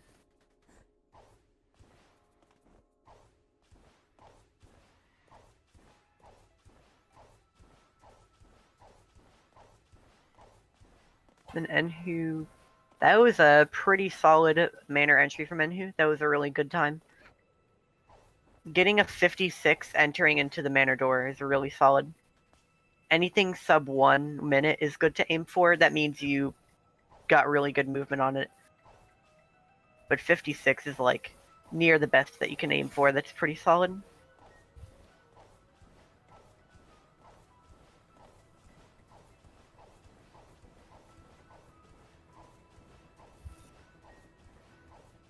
And then Doka should be close to that as well. Yeah, him getting a low 58 entrance. I'm pretty sure I know where all that time loss was too. Doka like hit some weird slope at the beginning, and Head Kid standing on certain slopes in this game is kind of a weird thing. Like sometimes you can slide on them, but if you try to stand on them, then she'll just fall over, and you won't be able to do anything until she touches the ground, which is why finale slides can be so brutal. Yeah, there was just some cliff on the side that he bumped into, and it made Hat Kid stand still for like 2 seconds.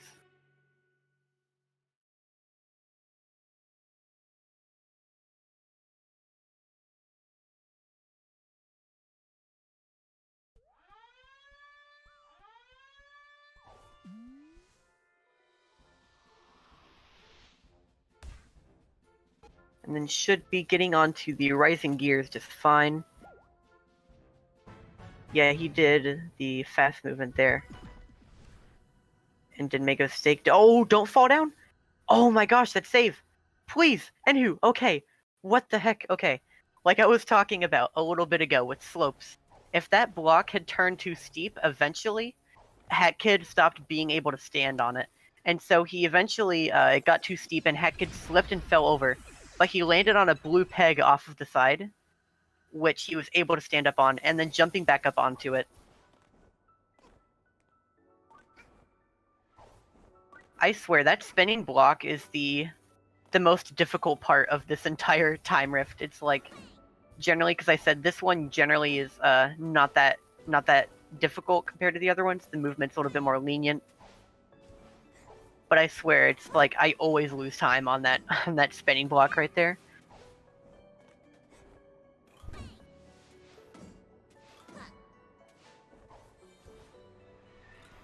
Now entering into village.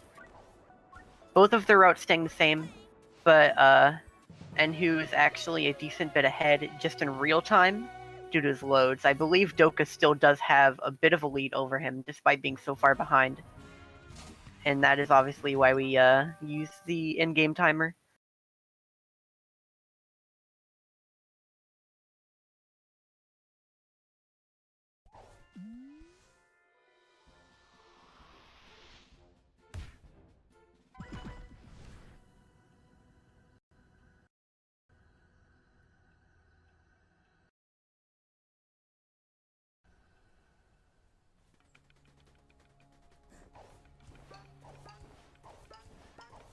Enhu a tiny bit behind on that cycle there, but should still make it to the end.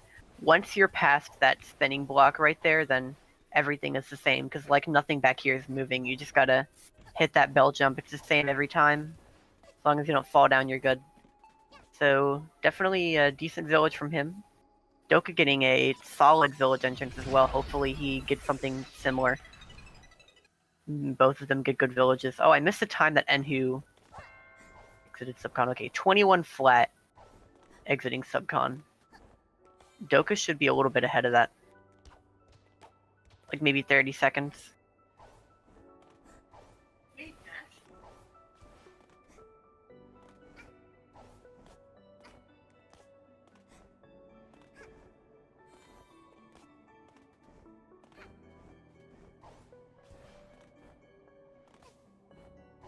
Have a nice voice, thank you. I could commentate this game for hours, honestly. Doka's village time was amazing. What? 102, that's really good. Like, the best you can get there is, like, I think if you go actual god mode is, like, maybe 1 flat. I'm pretty sure 101 is, like, the best that I see. 102 is, like, that's, like, near flawless village.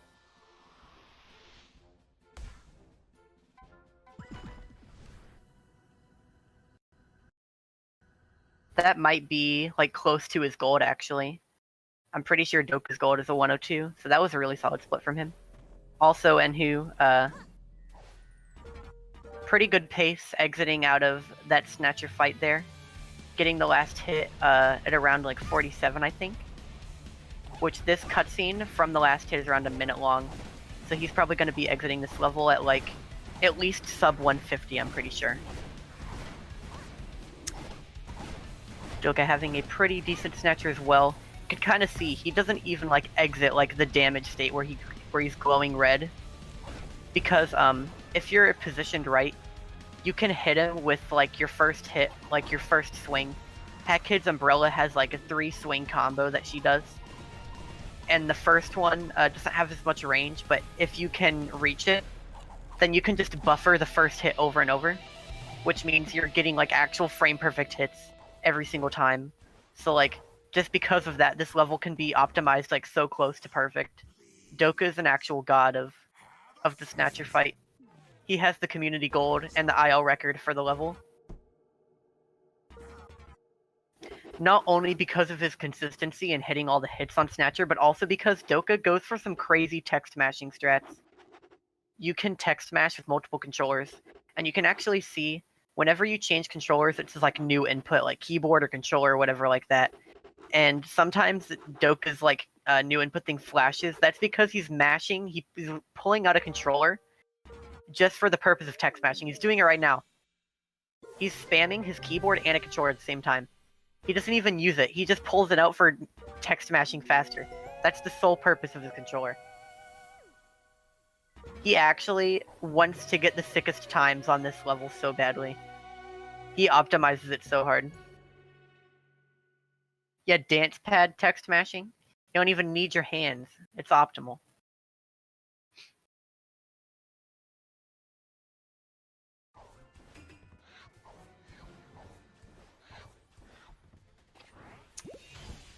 And who had to retry that little momentum jump there off of that trolley?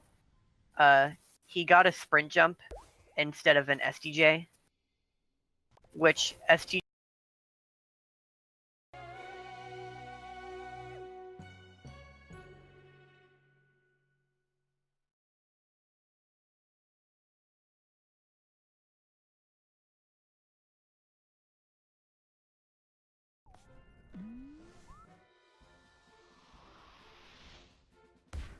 Okay, so we're back, but I see one screen duplicated. I'm not actually sure whose screen this is, but we're seeing it twice.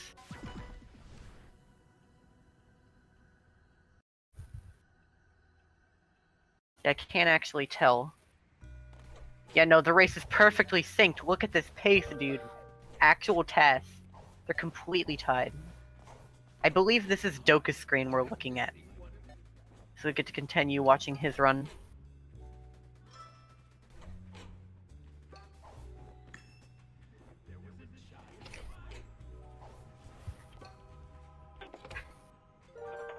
Okay, so we're fixing Enhu's screen.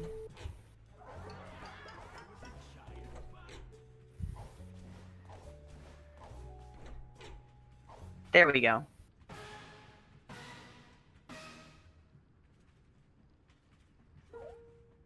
Okay, so we're back now. Yeah, refresh if you don't see it. We got it.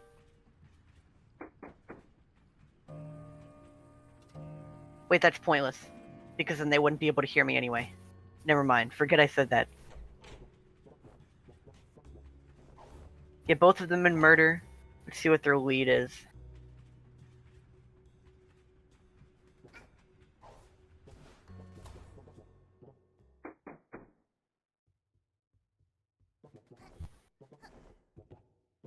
Enhu entering this cutscene at 27:30 can look. Doka almost got instant door. He was actually a couple frames away. He was just barely not in the door when he got warped back. That's really close. So I don't think either of them got it on this time. That's okay. Generally, it's not a time save that you expect to get because it's kind of rare for a lot of people to get it.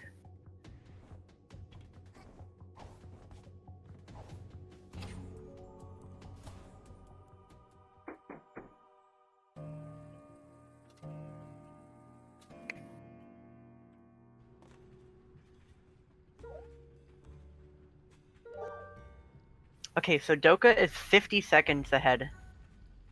He has a bigger lead than last time.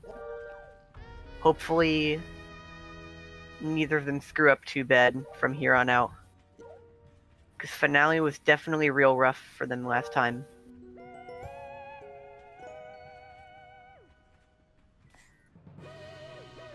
Okay, last time on this run, Enhu got an extra yarn. Let's see if he changes his movement. I actually don't know if you realize that he got an extra yarn. Okay, he's getting it again. He doesn't need that yarn. I don't think he's realized that he doesn't need that yarn. But yeah, that is a yarn that we got in the old route that we just switched from. So he's probably gonna end up with an extra yarn reaching the end again. You can see Doka probably will not grab the same yarn.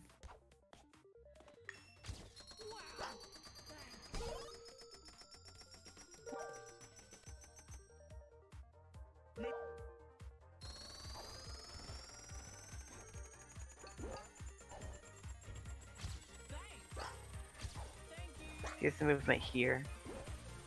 Yeah, Doka just skips right past it. That's what it would look like. It would save Enhu a couple seconds, but I don't think he even remembers that he needs to skip it. Bonking right into that dog there. Saving him. And who's going into the AliExpress Rift.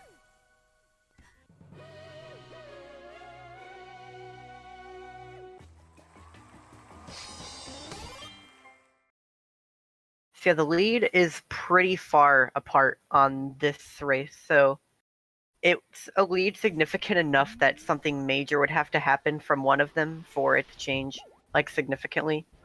Like a choke, like we saw last time in finale.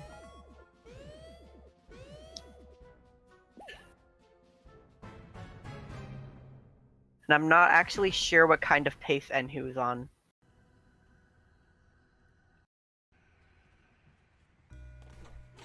But it can still definitely be closer than the last race. And Enhu making it past the first cycle of Al Express Rift fine. Good movement from him. Now he just jumps up to the top. Oh! Oh, okay. He could have fallen in a little gap there and gone all the way down. There is like a little crease in between those two gears. And if he had fallen down and gone in between them, he would have gotten a much bigger time loss than he did, but fortunately only lost a little bit of time there.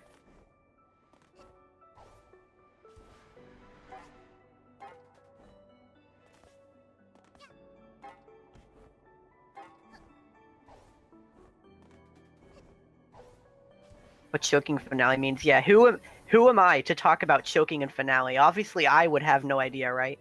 I've never done that in my life. Especially not in a race, being streamed. That's never happened.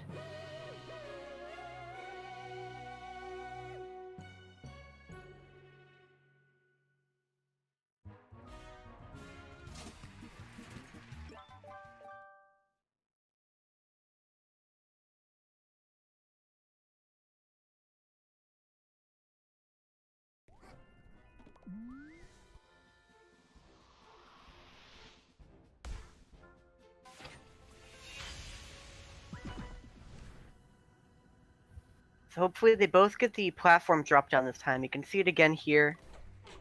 Okay, Enhu actually failing it this time around.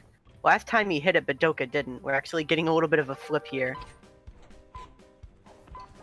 But it is a difficult trick. A very difficult one. Because like I said, the way it works is the platforms start moving once you cross an invisible volume, like an invisible trigger. And once you pass that trigger, then the platforms start moving forward after a couple of seconds. So you have to replicate that movement from that exact trigger the exact same way, or else you won't make it, because it is super precise. The Doka will probably go for it again.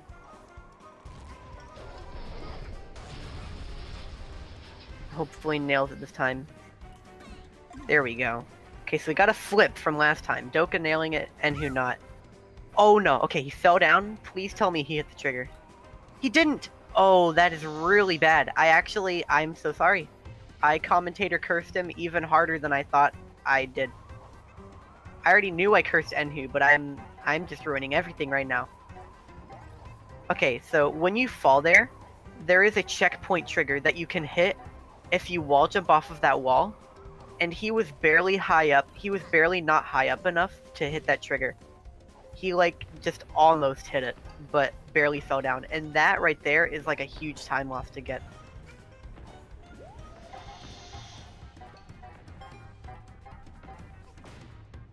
Just don't talk during finale.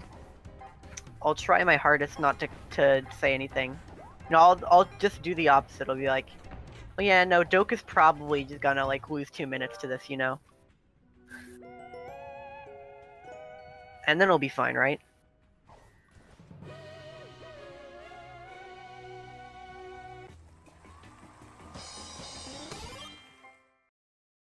And who should be grabbing this comic piece again? Yeah.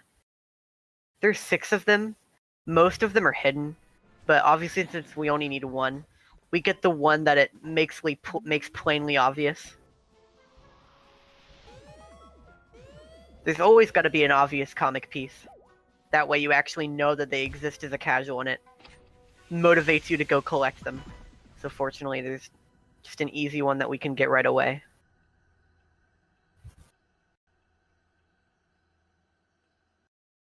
Barely making it in between those Mafia guys. And barely climbing up that wall. What the heck? And who's cutting it close everywhere?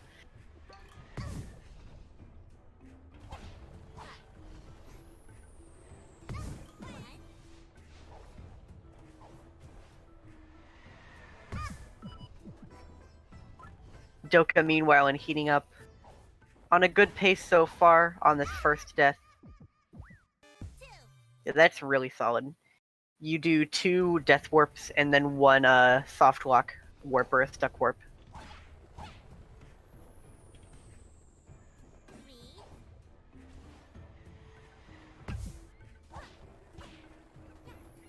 Nice fall damage there. That can be a little precise to do. There's a lot of spots on the faucet where you can wall climb off of them. And obviously wall climbing cancels fall damage. You want to land right on the center of it so that you can just take the fall damage. That way you can be at 1 health once you jump over here. And then you can just immediately die like you want to. Taking damage optimally is actually one of the, if not the hardest part of heating up, is tactically hurting yourself. And then he's going for the faucet clip here. Got it out of the way pretty easily. Now he just needs to warp. And he's good. So that was a good heating up from him. Enhu about to do the same.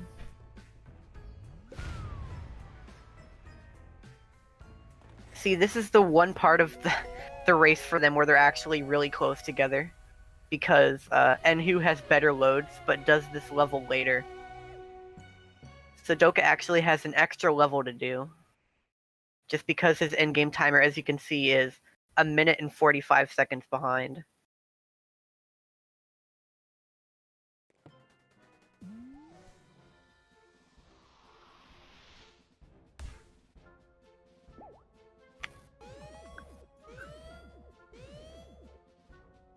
And he's doing faucet clip as well. The reason he kept climbing up it is the faucet can act really weirdly when you try to clip in it, and generally it'll make you ledge grab it so that you climb out of the kind of soft lock state, or the clip state, I mean. But you can prevent it by standing on a certain position whenever you get onto it. So before throwing the potion at it to clip, they kind of neutral ledge grab and land in a specific spot on top of it to just get head kid just right. And then it works, and then you can hit the faucet like you want to and continue. So Doka finishing up Bizarre here. He still has Mafia of Cooks left to do. He has not completed that purple rift like Enhu has.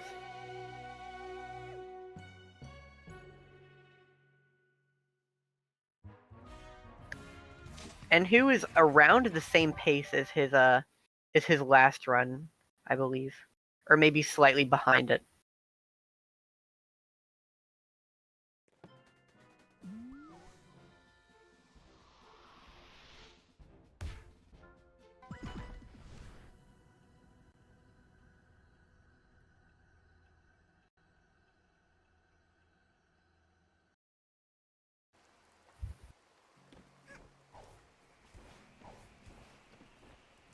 Yeah, Enhu, I'm not entirely sure, but can maybe 44 if he plays very well until the very end. I believe he's pretty close to it, to 44 pace. Which for this race, that's the goal for each of these runners.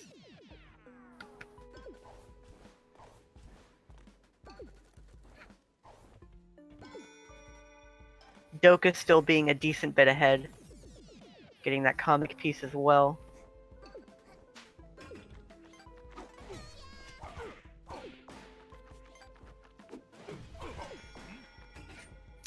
I'm actually interested in seeing what kind of pace Doka is on. Because surely it's pretty good.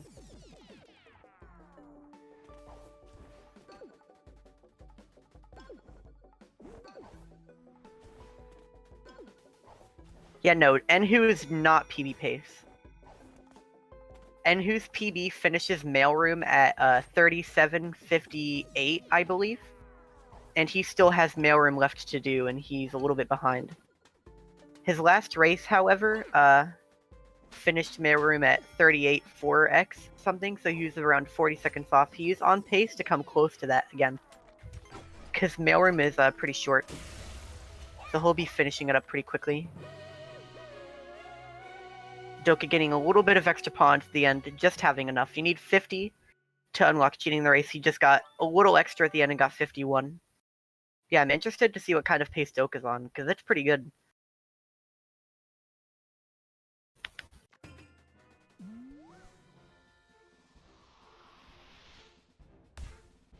Okay, getting the early cycle there. Hopefully doesn't fall again. Let's see if he goes for the jump. No, it looks like he learned his lesson for the day. 38.59 point something, just barely sub 39. So theoretically on 44 pace, with a like really good RNG finale. But he does have a chance to beat his last run.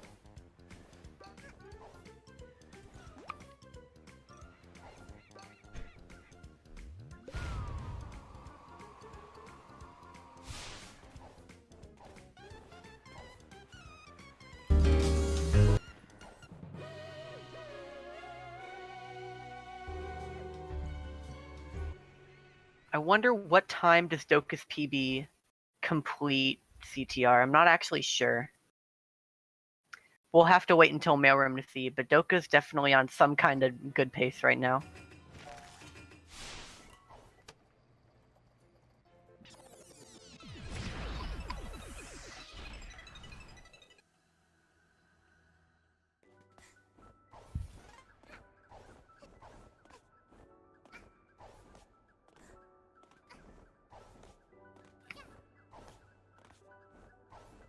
Okay, so he's looking like he's gonna get a low 38. No! That's really sad. That's one of the easier parts, but if you just barely miss your dive, then it can screw you over. Okay, that lost a few seconds. That sucks. But it is actually still barely possible for Doka to get a 43. If Doka gets perfect finale RNG, he can get a 43 on this pace. If he didn't fall there and lose a couple of seconds, I actually would not have doubted that 43 was possible. But on this pace, it's looking like insanely close. He would have to actually like community gold by like 4 seconds, which is possible.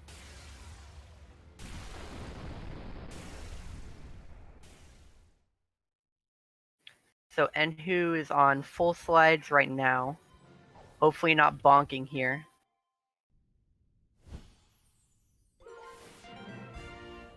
Don't let me curse it. Don't let me commentators curse again. Don't even give me a chance to, Enhu. Just forget about what I said. I'm not cursing it. I am not cursing it. I'm not. Don't even worry about it. You don't have to worry about me. It's fine. He's good. He is not affected by what I say.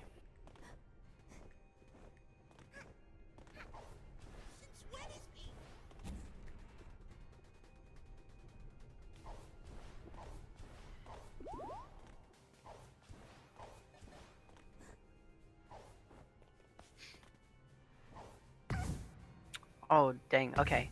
Doka having a little bit of trouble getting through that hole there. Had to back it up there a little bit. Enhu having a much more solid throne room phase this time. Oh my gosh! Please, Enhu! Oh my god. Are you serious? Please. Oh my gosh. Why? Don't. That was so scary. The timepiece was locked right on him. I thought he was dead. He went for a projectile attack. He tried to end that phase right there by hitting her out of the air, but he missed the potion. I don't think he planned on missing that potion, and then landed right on top of a timepiece. I thought it was gonna hit him. He's fine. Okay, let's check out Doka's slides here. He's got the second wall right now. Okay, he's good. He just needs the hole. This is where he bonked last time. He's good. He made it through this time. Assuming he doesn't mess up the end, he is good. Hey, if he bonks, it's not my fault. I'm not even gonna blame myself on anymore. It's not my fault.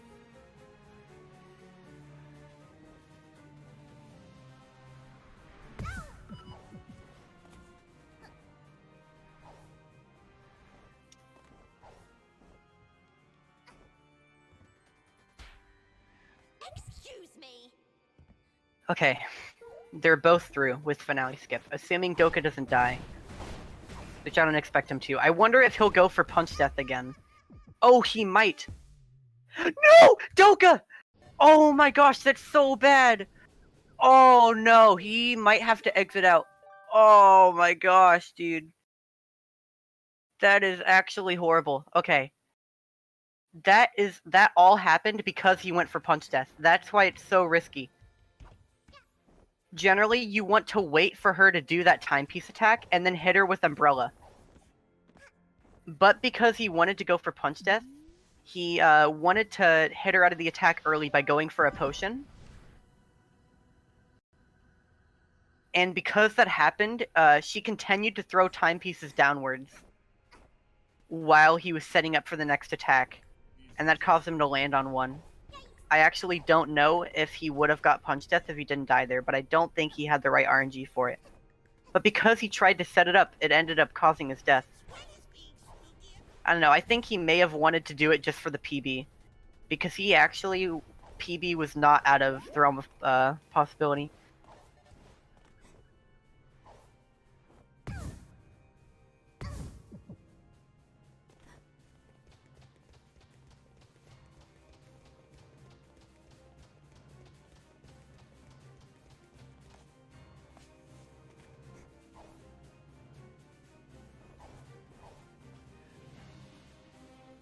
And who getting some homing attacks in here. Going for some double hits. I'll miss that one. I think he just didn't charge the brewing potion for long enough. That's okay, because the attack isn't super long. You can just hit her right after. Yeah, he did it again. He charged the brewing potion, but he didn't quite get it out in time.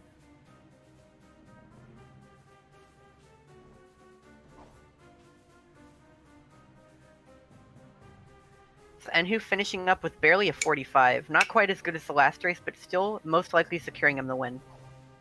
45-51. Another 45 from him.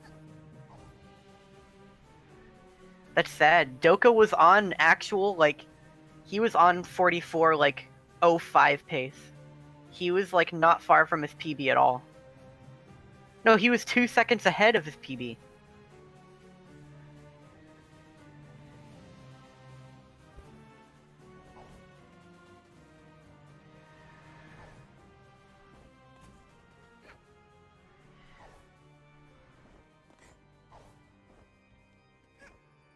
Okay, so Doka's at 2 health this time. That's the safe way. I believe he isn't going for punch death on this one. He just wants to finish up. Because that's what got him killed last time, was going for that little time saver.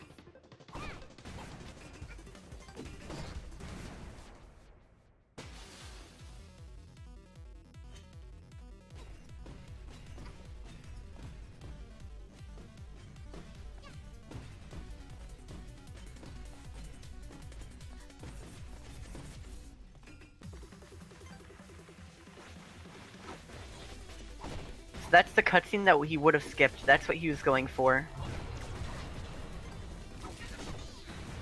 Yeah, now Doka blazing through the first rainbow phase.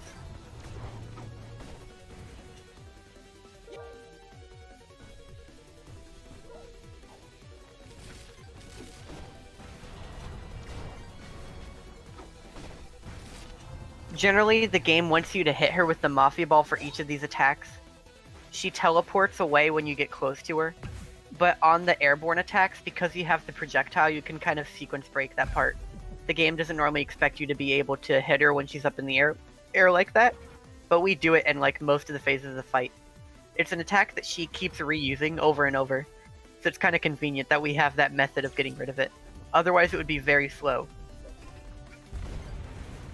So you have to wait for her to go all the way back to the ground otherwise.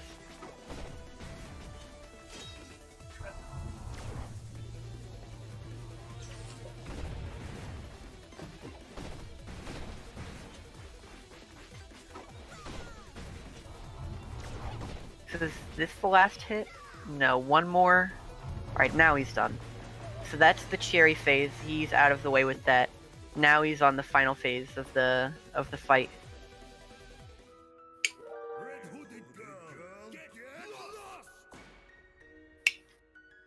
So just mashing through this cutscene real quick. He's at least guaranteed to finish from this point on. He can't die anymore. So he'll probably get like a high 46 on this one.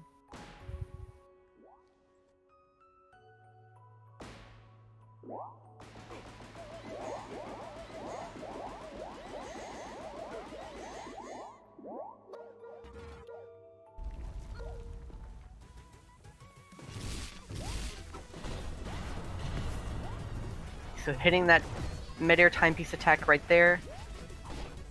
Getting a double hit. That's really nice for the final phase. Most of her attacks, getting 2 already, that's really good. This should be a good final phase. Whenever she does, that was insane! That was like the fastest final phase I've ever seen. What the heck was that?